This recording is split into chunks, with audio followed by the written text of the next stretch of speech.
I just don't understand the logic behind giving Radko Goudas a nod as opposed to Alexiev or Ferivari.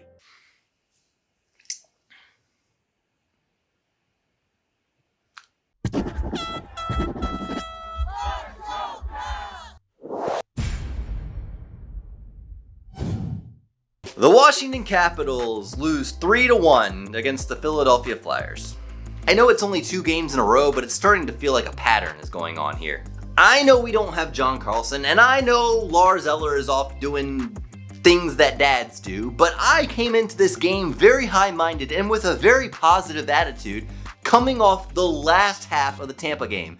But any sort of positive thinking was just absolutely smothered in the first about 5 minutes of this game. Todd Reirden starts the second line, which I think is kind of interesting because the second line had a pretty bad game against Tampa, and I think it puts a lot of trust in them. Nicholas Backstrom takes the initial drop, and it's like, okay, second line's there, they're kind of doing second line stuff at this point. And I'm watching the initial shift changes, and I see 2-1-3-1-3, and I'm thinking, where's the fourth line? The fourth line had, in my opinion, a great game last game. Strong forechecking, good puck movement, lots of chances on front. I would think that the fourth line would be, if anything, the one line that you want to have out there as quickly as possible to establish some sort of physical presence in this game. It took 3 minutes into the game for the fourth line to actually finally get a skate out on the ice. But I am not Todd Reirden, and I am not employed by the Washington Capitals, so we start the second line. And right off the bat, I'm thinking things look positive. Philly is icing the puck 3 or 4 times in the first 5 minutes, and that says to me that they're tentative. They don't want to skate hard after the puck. They don't want to stretch out their defense. They don't want to try to take too many chances, and that's strong for the Caps. The Caps can take advantage of that, play physical, and really take it to Philly in those first 5 minutes. Ovechkin comes out on his first shift and he just rocks people. He gets 2 solid hits on his first shift and another great hit on his second shift. And then the fourth line comes out for their first shift and they have a great chance. Low to high, up to the defense shot on net, and there's a chance in front. That's what you want to see early in the game. Strong physical play, low to high puck movement, and get the puck in front of the net. Make Elliott work. Create havoc. We said this last game against Tampa. We want to create havoc in the crease. But that lasted about 2 minutes before here comes the penalty parade. That's right, it takes about 5 minutes into the game before the teams go 4-on-4 skating, and then Wilson takes an unnecessary boarding call in the corner to go down 4-on-3.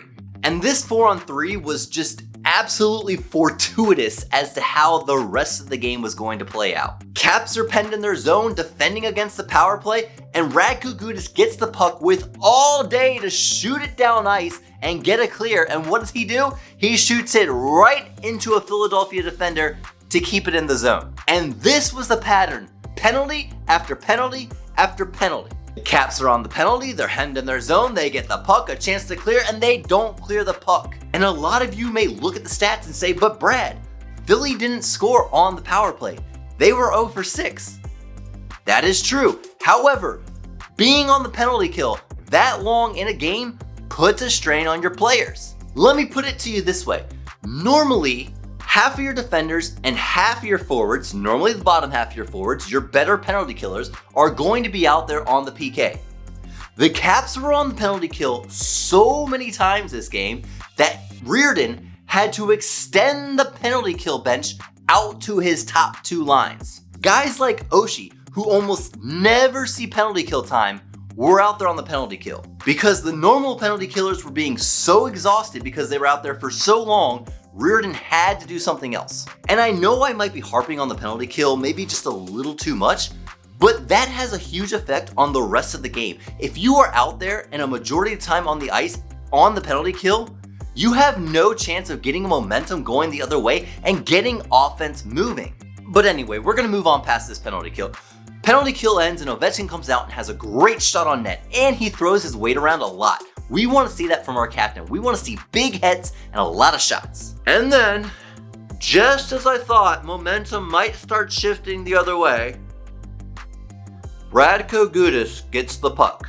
Do we still feel like it's a good idea to give Radko Goudas a jersey? We have 2 great young defensemen just chomping at the bit to get a chance in the NHL postseason, and yet Radko Goudas is the one who gets the jersey. How much longer are we going to endure number 33 being put out on the ice when, now this is just my opinion, he has no business to be on the ice?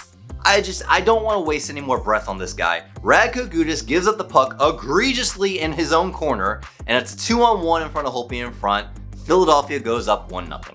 It was a great play by Philadelphia. They're obviously very in sync, but this play doesn't happen if Radko Goudas doesn't give up the puck. But go ahead, Reardon, you keep giving Goudas a jersey. I'm sure it'll work out eventually. Now, it's not long after the first Philadelphia goal that Washington actually gets their first power play chance. And I'm thinking to myself, all right, here we go. Now's the time to bring the heat.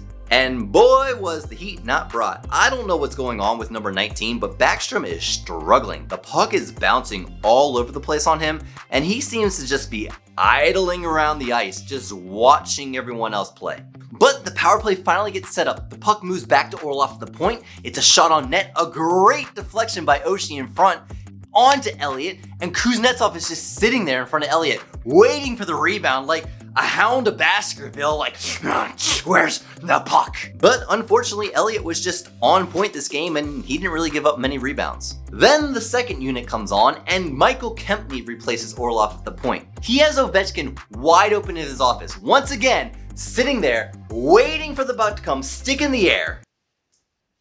Pass puck, I'm open. Michael Kempny delivers the puck to Ovechkin in his wheelhouse, like he should, and just misses the mark. The puck is off the mark for Ovechkin's one-timer. He has to handle the puck a few times and just keep the puck down low. And this was the moment. This was it, folks. This was the time in the game where I said, God, I miss John Carlson. And I really don't want to be that guy. You know, the guy that says, oh, one person is missing, so the whole team falls apart. But we have to remember, John Carlson is our Norris Trophy candidate defender. He is the guy this season that has truly taken the team on his back and carried us to the position that we are in. And when you lose that sort of presence on the ice, it has a big effect across every line, especially when he is the quarterback of the power play. So needless to say, this power play is snuffed off by Philly and we move on. Philly puts on some pressure late in the period and Holtby is looking strong. I mean, stronger than strong. He is looking good. He's looking like 2018 playoffs good. That's how good he looked in this game. Does anybody out there remember the last 2 times we played Philadelphia? Anybody? I do. Last time we played Philly back in March, the Capitals lost 2-5. The second to last time we played Philly, back in February, the Caps lost 2-7. That's what this game would have looked like if Braden Holtby was not in net. 7 would have been a good score if Braden Holtby had not been in net. By God, thank you Braden Holtby for the effort you put into this round robin game. It's gonna be a real shame when you go to Seattle. Anyway, the first period ends with the Caps on the power play and there's about 28 seconds to carry over. Period 2. 28 seconds later, the Caps did not score on the power play and we move back to 5-on-5. Top line's out on the ice and they actually get a decent chance on net, but then there's a semi-breakaway the other way towards Holtby and Jensen, thank God, is able to get back and break it up before anything bad happens. Second line gets out there and they're not doing too much, but then for some reason, by some lucky happenstance, the puck bounces right out to Jacob Vrana, right in the slot. He swings at it and completely whiffs on the puck. And the tale of the second line woes continues. But then the fourth line gets out there and look, they had another good shift. They dump the puck in, they chase after it, they gain possession, low to high, shot on net, it's a chance. This is what we need to start seeing more of from the bottom 2 lines. We need to start seeing more grind out plays. Get in tough on the defenders, make them pay for playing the puck in the corner. If you can't generate offense on the rush, dump it and play physical. Make them pay. But the Caps just aren't able to make the Philadelphia Flyers pay in this one. They're not playing the physical game that we know Washington can play. And boy, oh boy, did this come back to haunt them. The Caps took 4 penalties in the second period alone. And it felt like they were back to back to back to back. In the middle of the second period, it felt like the Caps were on the penalty kill for about 10 minutes continuously. It was pretty bad. But thank goodness for a less than stellar power play from Philly, and thank goodness for Braden Holtby. So the penalty train leaves the station, but it's still subpar 5-on-5 play from the Caps. Orlov makes a terrible decision to pinch on the puck from the blue line, and it leads to an odd man rush the other way. Luckily it was offside. But then we finally get a play from the second line. Backstrom takes his soft hands and he just silks the puck up the ice to Vrana, breaking down the middle. Vrana, nobody around him, clear as day, breakaway, and he is stopped by Elliott. And thus continue the woes of the second line. On the ensuing faceoff, it's a terrible pinch decision by Dylan this time, and this time it creates a 3-on-1 the other way. And thank God for Braden Holtby. Braden Holtby comes up huge. I can't tell you how many times I wrote in my book, Braden Holtby, amazing save. Holtby looking strong. Holtby, fantastic save. Great save, Holtby. Holtby, another great save. Holtby keeping us in the game. Holtby again, another great save. He was all over the map, and he's the reason this was only a 3-1 game. Anyway, the second period ends and the Caps are down 2-0.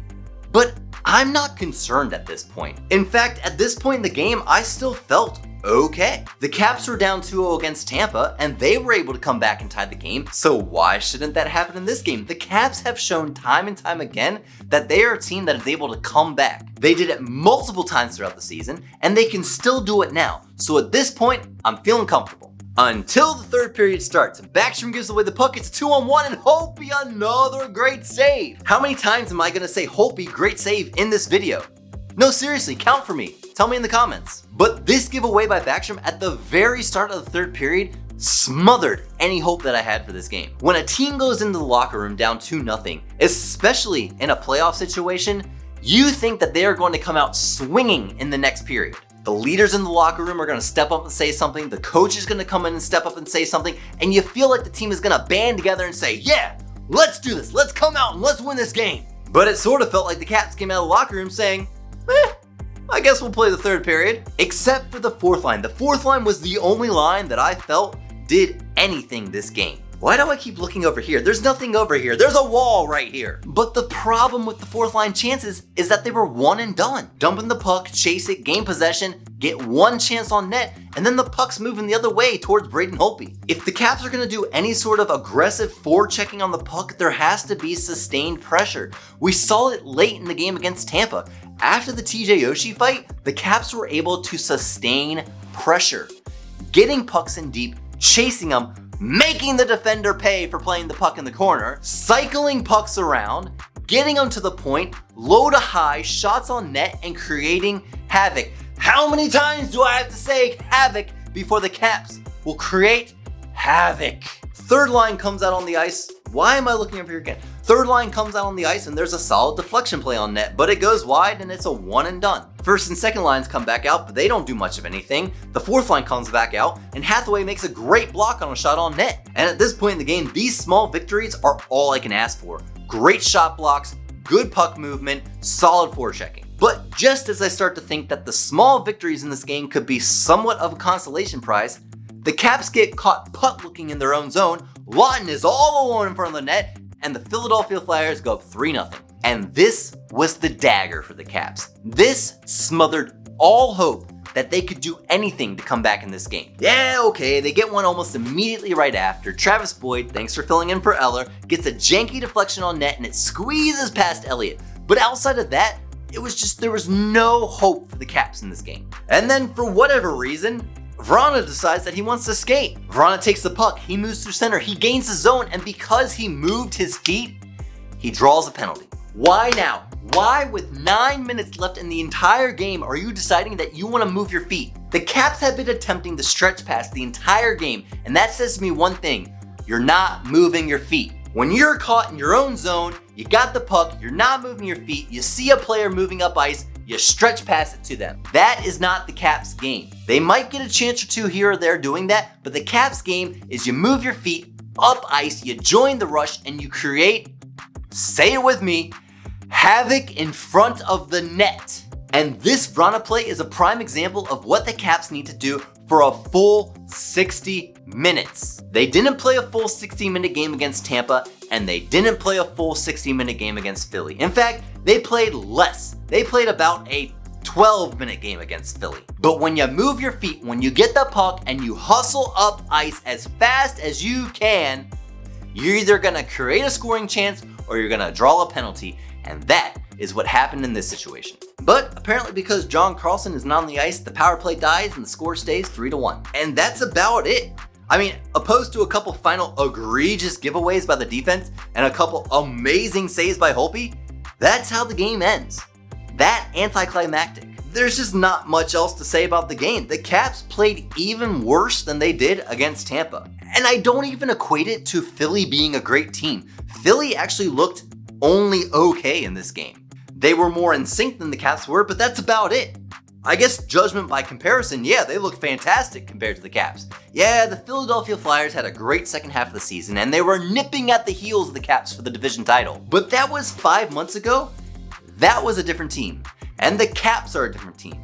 And Tampa's a different team, and Boston is going to be a different team on Sunday. And the last thing I want to hear is, but Boston has looked pretty bad as well. Because as soon as we start thinking like that, Boston is going to end up winning 7-2. But if they don't buy into a system right now, if they don't start taking these round robin games seriously and playing like they plan on playing in October in the Stanley Cup Finals, then they might as well start getting their golf swings ready. Because that's where they're gonna end up. But what do I know? I'm just a fan. Hey, if you like this video, smash that thumbs up button. And if you enjoyed your time here, consider subscribing. And as always, let's go Caps!